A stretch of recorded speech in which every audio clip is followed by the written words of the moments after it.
Hi guys, ఎవరైతే bank జాబ్కి apply చేయాలనుకుంటున్నారో చేసే ముందు తెలుసుకోవాల్సిన డీటెయిల్స్ నేను పిన్ టు పిన్ ఎక్స్ప్లెయిన్ చేశాను. ఈ వీడియో స్కిప్ చేయకుండా లాస్ట్ వరకు చూడండి.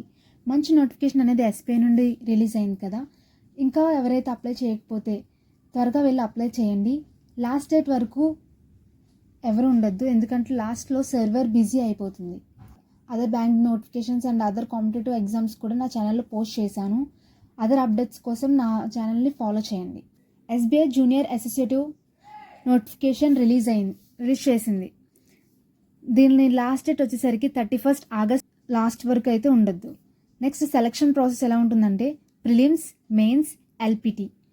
ఓకే, ప్రిలిమ్స్ అయిన తర్వాత మెయిన్స్ అయిన తర్వాత ఎల్పిటి. అదర్ స్టేట్స్కి అప్లై చేసిన వాళ్ళు మాత్రమే ఎల్పిటి అనేది కండక్ట్ చేస్తారు. అండ్ ఇంకోటి ఏంటంటే నో ఇంటర్వ్యూ రౌండ్. క్లర్క్ పోస్ట్కి, జూనియర్ అసోసియేట్కి ఇంటర్వ్యూ రౌండ్ అనేది లేదు. బిగినర్స్కి ఇది చాలా ప్లస్ పాయింట్, బెనిఫిట్ అని చెప్పచ్చు. 26-27 సెప్టెంబర్లో ప్రిలిమ్స్ ఎగ్జామ్స్ జరుగుతుంది. అలాగే మెయిన్స్ ఎగ్జామ్ 23 నవంబర్లో జరుగుతుంది. వీటి యొక్క రిజల్ట్స్ మెయిన్స్ యొక్క రిజల్ట్స్ డిసెంబర్, జనవరి రిలీజ్ అవుతాయి. ఓకే, నెక్స్ట్ వేకెన్సీస్కి వచ్చేసరికి మనకి టోటల్ పోస్ట్స్ 7680 రెగ్యులర్ పోస్ట్స్ ఇచ్చారు. దాంట్లో హైదరాబాద్, తెలంగాణకి టోటల్ 260 పోస్ట్స్ ఉన్నాయి. ఇక్కడ ఏంటంటే ఏపీకి అసలు పోస్టులే ఇవ్వలేదు.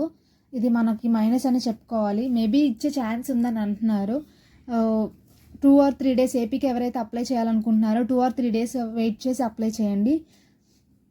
ఏపీకి పోస్ట్ రిలీజ్ చేస్తే కనుక, లేదంటే ఇంకా లేట్ చేయకుండా హైదరాబాద్కి అప్లై చేయండి. హైదరాబాద్లో పోస్టులు కేటగిరీస్ వైజ్ పోస్టులు ఎలా ఉన్నాయంటే జనరల్కి 105, ఎస్సీకి 41, ఎస్టీకి 18, ఓబీసీకి 70, ఈడబ్ల్యూఎస్ 26. నెక్స్ట్ ఎడ్యుకేషన్ క్వాలిఫికేషన్ ఏంటంటే ఎనీ డిగ్రీ, ఎవరైనా ఎనీ స్ట్రీమ్లో డిగ్రీ కంప్లీట్ చేసి ఉంటే కనుక ఎవరైనా సరే ఎలిజిబుల్. ఈ ఫైనల్ ఇయర్ స్టూడెంట్స్ కూడా అప్లై చేయొచ్చు.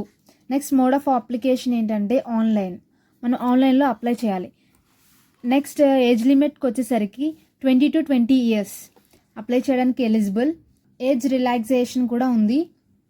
అప్లికేషన్ ఫీ వచ్చేసరికి ఎస్సీ, ఎస్టీ, పీడబ్ల్యూటీ కేటగిరీ వాళ్ళకి no fee, and general, OBC, EWS వాళ్ళకి 750 రూపీస్ ఫీ అనేది ఉంది. కట్ ఆఫ్ వచ్చేసరికి no sectional cut off. Next exam pattern. Prelims ఎగ్జామ్స్కి ఎలా ఉంటుందంటే ఎగ్జామ్ ప్యాటర్న్ ఎలా ఉంటుందంటే ఇంగ్లీష్కి numerical ability and reasoning 3 subjects మనం అటెంప్ట్ చేయాలి. అలాగే 3 సెక్షన్స్ మనం అటెంప్ట్ చేయాలి. ఓకే, మొత్తం టోటల్ 1 hour ఉంటుంది time. 60 minutes, 100 questions, 100 marks. Okay, negative మార్కింగ్కి 0.25 కట్ అవుతుంది. ఇంగ్లీష్కి వచ్చేసరికి 30 questions, 30 marks, 20 minutes. 20 minutesలో మనం 30 questions మనం అటెంప్ట్ చేయాలి. 20 minutes numerical ability, 35 questions, 35 marks. అలాగే రీజనింగ్ కూడా 20 minutes, 35 questions, 35 marks. Okay, total 1 hour అని చెప్పానుగా. నెక్స్ట్ మెయిన్స్ ఎగ్జామ్ ప్యాటర్న్ చూద్దాం. ఎవరైతే ఇంకా అప్లై చేయలేదో అప్లై చేయండి. ఇంకా ప్రిపరేషన్ స్టార్ట్ చేయలేని వాళ్ళకి కూడా 1 month ఉంది కదా, మనం క్రాక్ చేయలేమని అనొద్దు. 1 month కూడా మీరు ఫోకస్ చేసి ప్రిపరేషన్ స్టార్ట్ చేయండి. మీరు తప్పకుండా క్రాక్ చేస్తారు. ఎలా ప్రిపేర్ ఎలా అనేది కూడా నేను నా ఛానల్లో వీడియో పోస్ట్ చేశాను, మీకు యూస్ఫుల్ అవుతుంది. మెయిన్స్ ఎగ్జామ్ ప్యాటర్న్ వచ్చేసరికి జనరల్ ఆర్ ఫినాన్షియల్ అవేర్నెస్ అంటే బ్యాంకింగ్ అవేర్నెస్ అనేది ఉంటుంది. Next general English, quantity aptitude, reasoning ability and computer aptitude. Okay, reasoning ఎబిలిటీతో పాటు కంప్యూటర్ యాప్టిట్యూడ్ కూడా ఈ 2 కలిపే వస్తుంది, ఒక సెక్షన్ కింద వస్తుంది. Okay, total 2 hours 40 minutes. మనకి 190 questions ఉంటాయి, 200 marks ఉంటాయి. ఓకే, ఇక్కడ చూసుకుంటే ఇక్కడ డిస్క్రిప్టివ్ పేపర్ ఉండదు.